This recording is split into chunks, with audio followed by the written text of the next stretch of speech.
Hey everybody, welcome back to the Jaywalker. Today, Ghost Story for Saturday, episode 12, Stories from the Brick Bungalow, part 1. Wait, is there anyone here with me? So, my wife and I live in an old brick bungalow. It's new to us. We've been here in the house for less than a year.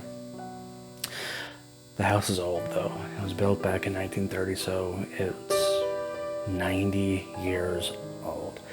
And something that I kind of theorize with homes that are in this age range, maybe a little older, sometimes a little younger, that they can hold on to energy. And part of my theory behind that is, in the building and in the living here, a lot of times people get very, very invested in homes and the buildings and what's here.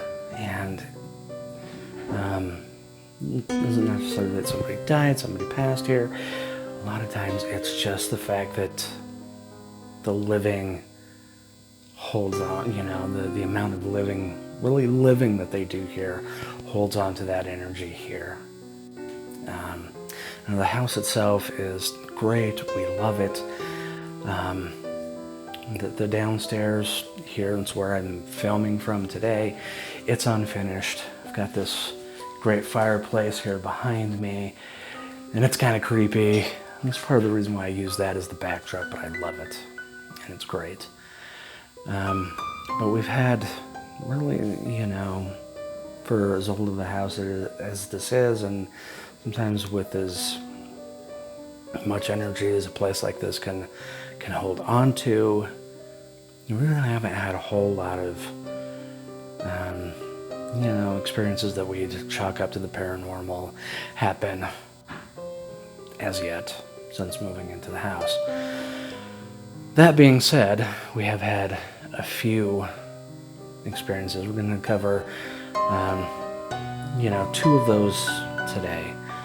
One of them is an experience my wife had. Second one kind of covers two experiences just within short order for me. And let's get into this. Let's get walking here. So the first one, my wife. So before I get into the stories here, I'll give you, a little bit of how my wife and I are as far as how we feel about the paranormal. I'm a believer, skeptical, and I know I've talked a little bit about this before. I try and find, as much as possible, try and find some sort of explanation for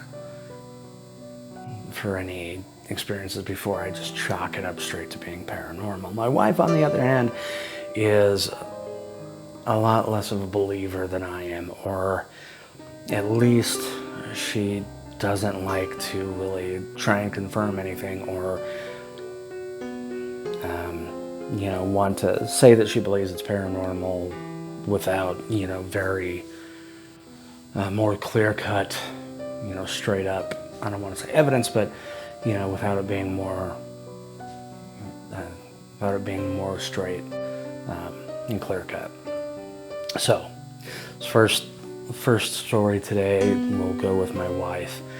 And, for her to kind of feel like this might be something definitely out of the ordinary takes quite a bit. So, for her to share this with me, or at least got me going on it, means a lot. And so it was middle of the day on maybe a Wednesday, about a week and a half ago. All of us are at home. Our older two kids were hanging out in their bedrooms, playing around. Our youngest is out in the family room, which is where I am. My wife is in our bedroom, hanging out, doing some homework. And all of a sudden, she yells for me. And it was one of those things where, oh, that's not good. So I go in and I'm like, what's up? And, thinking something was very wrong. And she's like, that drawer just opened.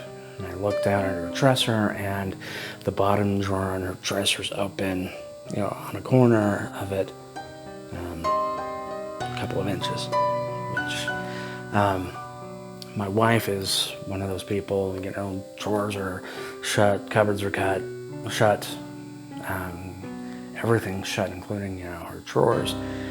I'm not so worried about it, but she is, so, and I look down, and sure enough, drawers open a little bit. One of our cats is hanging out there and looking a little wild-eyed, and I'm like, yeah, and she's like, it just opened. It wasn't the cat, I was watching the cat. She's like, it just opened by itself. So it kind of freaked me out a little bit. And, to have my wife think, we got talking, might be something. She's like, I don't want that stuff. But, again, nothing nefarious.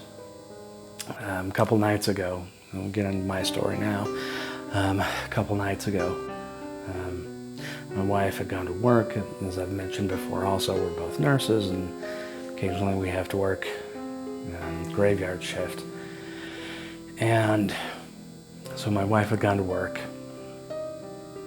So me and the kids were at home, and I'm lying in bed, and I'm lying on my stomach and looking away from the door area.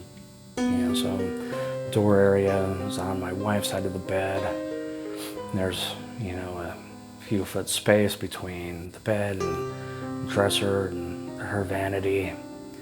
And out of the corner of my eye, again, I've got pretty good vision, and it was just right in my peripheral vision, but far enough ahead that I could far enough in the front of my vision where I could see something. And it was just a shadow that moved towards the back of my field of vision and then was gone. I turned and didn't see anything, nobody there. Had my phone with me, turned on the voice recorder on my phone, did a quick EVP session, caught nothing. Probably a half hour later, and this is at about 10:30 at night, so the house is dark, it's quiet.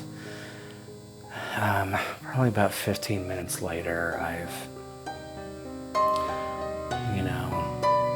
changed positions in bed, lights off, and in the hallway, I see, as I just looked towards the hallway, and I saw, I don't want to say a mist, but something, just gray, again, move very quick and be gone. My thought on that, my first thought, maybe just light from a passing car. The way that our house is set up, we live on a fairly busy street, and a lot of times we do see lights from cars, on the wall, in the kitchen, in our one bedroom across. But then I got thinking, that's not a spot where I would usually see, or I should usually see, lights going past. There's something different about it. Just the way that it moved also was just not the normal for being a passing light from a car. So I don't know. Those are my stories for today. Let you again make the decision on your own what you think. If you have a thought, leave it in the comments for me. See you soon on another Jaywalk, where hopefully we'll have some more stories from the Brick Bungalow. We'll have more stories from family. I'm gonna keep up with this. We'll see you soon. Join me again on another Jaywalk. And again, if you like what you see, subscribe, like it, Share it with your friends. See you soon.